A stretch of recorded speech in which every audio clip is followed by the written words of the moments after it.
நம்ம செய்கிற செயலுக்கான பலன் நிச்சயமாக கிடைக்கும். நம்ம உழைப்புக்கான பலனும் நிச்சயம் கிடைக்கும்.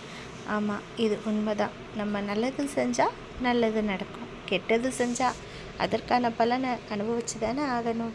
சரி, இது நம்மளை மாதிரி சாதாரண மக்களுக்கு இப்படி இருக்குது அப்படின்னா, பெரிய பெரிய புலவர்கள், முனிவர்கள் இவங்களுக்கு நல்லது செஞ்சால் கண்டிப்பாக ஆசீர்வாதங்களும் நிறைய பரிசுகளும் தருவாங்க.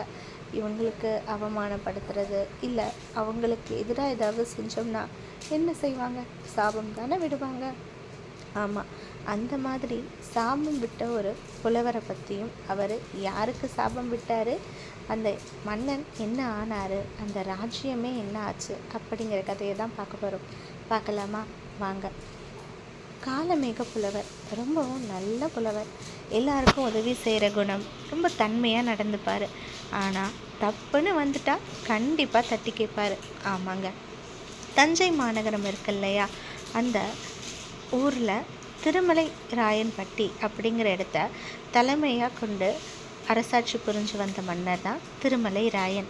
அவருக்கு தமிழ் மேலே அலாதி பற்று உண்டு. அதன் பேரில் அது எப்படி காட்டினாருன்னா, அவருடைய அரசவையில் 64 புலவர்களை வச்சு கண்டிகை புலவர்கள்னு பேரையும் கொடுத்து உரிய பெருமையுடன் நடத்தி வந்தார்.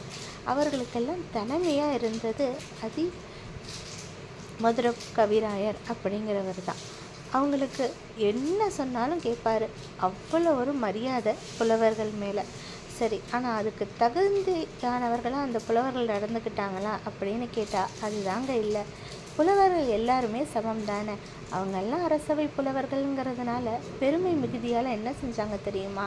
அரசர்கிட்ட புலமையை காட்டி தங்களுக்கு தேவையான உதவிகளை பெற வர புலவர்கள் எல்லாம் இழிவாக நடத்த ஆரம்பித்தாங்க.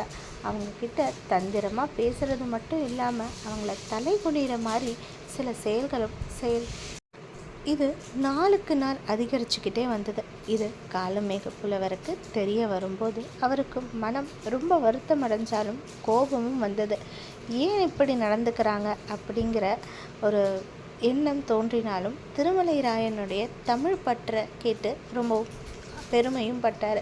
சரி, திருமலை ராயனையும் பார்க்கணும், இந்த கண்டிகை புலவர்களுக்கு ஒரு பாடமும் கற்பிக்கணும்னு சொல்லிட்டு தஞ்சைக்கு வராரு. திருமலை ராயன் பட்டிக்கு வராரு. அவர் வரும்போதே அந்த தலைமை புலவருக்கு ராஜாங்க வரும்போது எப்படி ஒரு வரவேற்பு கிடைக்கும், அதே மாதிரி வரவேற்பு கிடைக்கிறத பார்க்குறாரு. எல்லாரும் ஒரு வரவேற்பு கொடுக்குறாங்க. அவ்வளோ ஒரு ஆரவாரத்தோடு அவரை வரவேற்கிறாங்க. அவருடைய பேரை சொல்லி புகழாரம் சூட்ட ஆரம்பிக்கிறாங்க. ஆனால் காலமேக புலவர் மட்டும் எதுவுமே பேசாமல் அமைதியாக நிற்கிறாரு.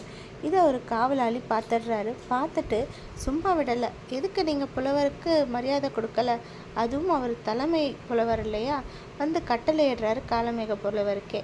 நீங்கள் அவரை வாழ்த்தி வணங்குங்க அப்படின்னு சொல்லிட்டு. காலமேக புலவரோ முடியாதுன்றாரு. மறுபடியும் சொல்கிறாரு.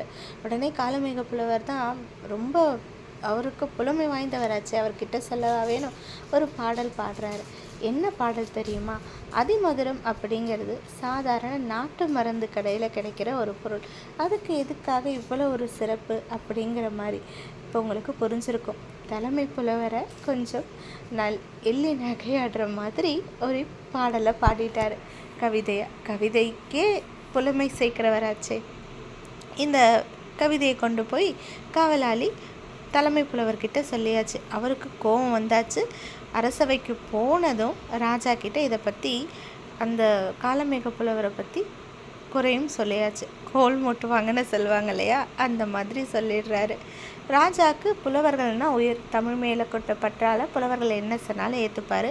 இப்போது நம்மளுடைய தலைமை புலவரை இப்படி இழிவாக நடத்திட்டாரா அப்படிங்கிற ஒரு கோபத்தினால என்ன செய்கிறாருன்னா, காவலாளிகளை கூப்பிட்டு உத்தரவு போடுறாரு. என்னன்னு தெரியுமா? நம்ம தலைமை புலவரை இழிவாக பேசினார் இல்லையா, அவரை கட்டி இழுத்துட்டு வாங்க அப்படிங்கிறாங்க. தன்னை தேடி வந்த புலவரை இப்படி கட்டி இழுத்துட்டு வர்றது நியாயமா சொல்லுங்கள்? என்னதான் ஒரு குற்றச்சாட்டு வந்திருந்தாலும் அதை தீர விசாரிச்சிருக்கணும். மன்னர் அப்படிங்கிறது எல்லாருக்கும் பொதுவானவர். ஆனால் இவர் தன்னுடைய தலைமை புலவர் சொன்ன வார்த்தைக்கு செவி சாய்த்து இந்த மாதிரி ஒரு செயலை செஞ்சிடுறாரு. கூட்டிகிட்டு வராங்க. வந்ததும் காலமேக புலவர் திருமலை மன்னரை வந்து ரொம்பவும் பணிவாகவும் மரியாதையும் தான் புகழ்ந்து பாடுறாரு, பேசுகிறாரு. ஆனால் ராஜா வந்து அந்த தலைமை புலவர் என்ன சொன்னாரோ, கவிராயர் சொல்கிறார் இல்லையா, அவருடைய பேச்சை கேட்டுக்கிட்டு இந்த காலமேக புலவருக்கு மரியாதை கொடுக்கல. இதை வந்து புரிஞ்சுக்கிறாரு. இதெல்லாம் காலமேக புலவருக்கு புரியாதா என்ன? கவிராயரோட சூழ்ச்சி வலையில் இருக்கார் ராஜா அப்படிங்கிறது நல்லாவே புரிஞ்சிருச்சு. இப்போ என்ன சொல்கிறாரு, மற்ற கண்டிகை புலவர்கள் யாருன்னு தெரிஞ்சாலும் தெரியாத மாதிரி கேட்குறாரு, நீங்கள் எல்லாம் யார் அப்படின்னு. உடனே அவங்கெல்லாம் சொல்கிறாங்க, நாங்களாம் கவி ராஜாக்கள் அப்படின்னு. இந்த காலமேக புலவர் என்ன சொல்கிறாருன்னா சிரிச்சிடுறாரு. சிரிச்சிட்டு ஒரு பாட்டு பாடுறாரு. கவி அப்படின்னா குரங்கு அப்படின்னு ஒரு பொருள் இருக்கான். இவங்க தாங்க தான் எல்லாமே, தாங்கள் தான் புலவர்கள், மற்றவர்கள்லாம் புலவர்களே இல்லை அப்படிங்கிற மாதிரியும், அவங்களுக்கு மட்டும்தான் புலமை இருக்குது அப்படிங்கிற மாதிரியும் நடந்துக்கிட்டாங்க இல்லையா. அவங்களையே கொஞ்சம் நகைச்சுவை உணர்வோடையே பேசுகிறாரு. கவிராஜாக்கள்னு சொல்கிறீங்க, வாழெங்க, குரங்குக்கு வயிறு இருக்கும், குரங்குகளுடைய அம்சங்கள் எல்லாம் காணுமே அப்படின்னு பேசினதும் அந்த மற்ற புலவர் கோபம் வந்துடுது. உடனே ராஜாவுக்கு தான் புலவர்கள் ஏதாவது சொன்னாலே கோபம் வருமே, இப்போவும் கோபம் வந்துடுச்சு. என்னுடைய புலவர்களே அப்படி சொல்கிறீங்க அப்படின்னு சொல்லிட்டு இதை நேராக கோபத்தை காட்டாமல் அந்த தலைமை புலவர் இருக்கார் இல்லையா, அதிமதுர கவிராயர், அவருக்கும் காலமேக புலவருக்கும் அரிகண்டம் அப்படிங்கிற ஒரு போட்டி வைக்கிறதா முடிவாகிவிட்டது. ராஜாக்கு என்ன எண்ணம்னா, நம்ம தலைமை புலவருக்கு உதவி செய்ய தான் 64 புலவர்கள் இருக்காங்க, ஆனால் காலமேக புலவருக்கு உதவி செய்ய யாருமே கிடையாது. அதனால் கண்டிப்பாக நம்ம புலவர் தான் வெற்றி பெறுவாருங்கிற ஒரு எண்ணம் இருக்குது. ஆனால் காலமேக புலவர் கொஞ்சம் கூட பயப்படலை. அரிகண்டம் என்ன, யமகண்டமே பாடுவேன் உன்னை எதிர்த்து, என்னால் வெற்றி பெறவும் முடியும் அப்படின்னு சவால் விடுறாரு. யமகண்டம் அப்படின்னா சாதாரணம் கிடையாது. 16க்கு 16 அப்படின்னு குழி வெட்டுவாங்களாம். அதுக்கு 4 பக்கமும் கம்பம் நட்டு அந்த 4 பக்கம் கம்பங்களுக்கு நடுவில் ஒரு உரிய அமர்த்தி அதுக்குள்ளே தான் புலவரை உட்கார வச்சுருப்பாங்க. அடியில் நிறைய குச்சிகளெல்லாம் போட்டு தீ மூட்டி ஒரு கொப்பரைக்குள்ளே சாம்பிராணி, குலிங்கம், அந்த மாதிரி நிறைய பொருட்கள் எல்லாம் போட்டு எப்படி இந்த எண்ணெய் சட்டி காய்ச்சுவாங்க அந்த மாதிரி காய்ச்சுவாங்களாம். அந்த 4 பக்கமும் இருக்கிற அந்த கம்பங்களை வந்து யானைகளோடு இணைச்சி யானை பாகங்கள் நிற்பாங்களாம். உரியில் இருக்க அந்த புலவர் இருக்கார் இல்லையா, அவரோட கழுத்து, இடுப்பு போன்ற பகுதிகளில் கூர்மையான கத்தி, வேல் போன்ற ஆயுதங்களெல்லாம் இணைச்சிருப்பாங்களாம். இவங்க சரியான முறையில் அந்த பாடல்களை பாடிடணுமா. பாடலை அப்படின்னா அந்த யானைகளை பாகன் உத்தரவுப்படி இழுக்குமா. அந்த யானைகள் இழுக்கிறதுனால, அந்த கம்பங்கள் இழுக்கப்படுறதுனால அந்த வேல் போன்ற கூர்மையான ஆயுதங்கள் அந்த புலவரை வந்து குத்தி அவரை கீழே அந்த கீழே இருக்க குப்பரைக்குள்ளே விழுந்து அங்கேயே அவருடைய உயிர் போயிடும். இந்த மாதிரி ஒரு கொடூரமான தண்டனையும் கிடைக்கும். உடனே இந்த யமகண்டமே பாடுவேன் அப்படின்னு சொன்னதும் கொஞ்சம் அரசவையே அரண்டு தான் போயிடுச்சு. இருந்தாலும் போட்டி நடக்குது. அந்த கண்டிகை புலவர் இருக்கார்லையே, தலைமை புலவர் கொடுத்த வார்த்தைகள் எல்லாம் வச்சு காலமேக புலவர் அவ்வளவு சிறப்பாக பாடிடுறாரு. இப்போது அந்த தலைமை புலவர் தன்னுடைய தோல்வியை ஒத்துக்கிறாரு. அது மட்டும் இல்லாமல் இது வரைக்கும் செய்த தவறும் அவருக்கு இப்போ புரியுது. ஆனால் இப்போ ராஜா என்ன பண்ணியிருக்கணும், சரியான ராஜா அப்படின்னா எல்லாருக்குமே ஒரு தந்தை ஸ்தானத்தில் இருக்கவர் இல்லையா, புலமை வாய்ந்த இந்த புலவரை முதல்ல வந்தப்போவாது வரவேற்றிருக்கணும். அதையும் பண்ணலை.